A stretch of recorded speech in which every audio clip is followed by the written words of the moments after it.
When I first started the project, I started it at home. First specimens of photographs my boy caught for me in the garden. Macro photography suited my working lifestyle at the time. My commercial work is portrait photography essentially, but I specialise in sport.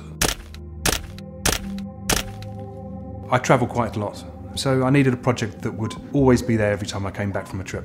And also, I didn't have a huge amount of space, so I needed to shoot something small. I wanted to see how I could take my commercial techniques of lighting into that world. Initially, Levon came to us and he had some photographs of beetles and flies and these kind of things, and they looked amazing. And then I showed him the files on the computer. I went zooming into the picture, zooming into the picture, zooming into the picture, until he saw the detail in the images. I was immediately blown away by them. The way they were lit and the incredible amount of detail that was in the images. But I thought, well, there are some other things that would look even better. This is the second largest insect collection in Britain. These ones here are all dotted down the side, aren't they?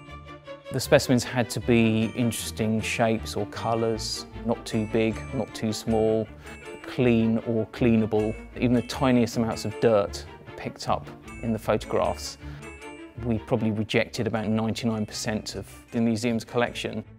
I had trouble finding one of those that wasn't broken. I'll see you in a month. Yes. It's a real privilege for me to be playing with these things, and it's very trusting of the museum to lend me them.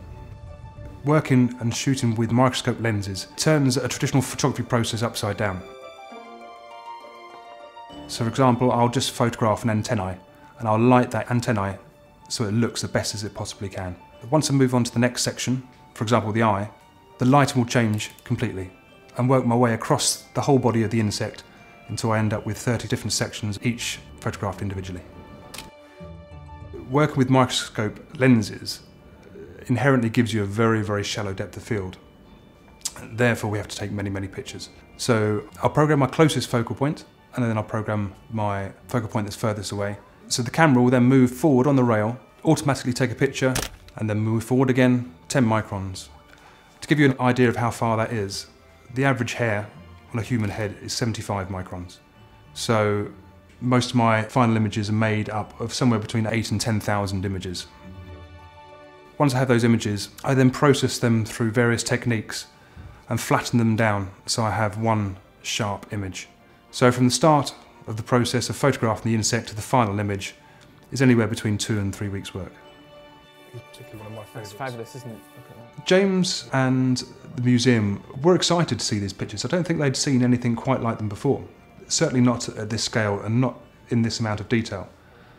Now, when I saw an entomologist excited about these images and they see a lot of pictures of insects, you know, I knew I was onto a good thing. It was obvious that they had to be exhibited somehow. This exhibition will allow people to see part of the museum's collection that they wouldn't normally see, and it also allows people to experience the collection in a new way. For the Microsculpture project, I'll have around 25 images and they could be printed large. How are you, alright? Yeah, very well. Good. You got a new file? New file, new picture. Brilliant. I'm feeling excited but a wee bit nervous. To see the first one after 2 years coming off this size, it's great. The exhibition is going to be a special experience for me. I've got to know these little creatures quite well. I've looked at every single part of them for many, many hours, and to see them up being enjoyed by the public will be a nice experience.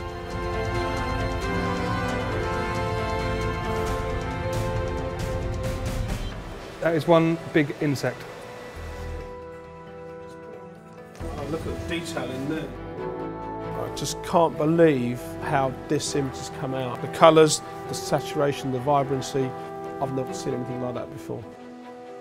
You see these structures, you see lots of detail and you think, why are insects like that? I hope that the exhibition will inspire future generations of entomologists to discover these things and come up with some more answers.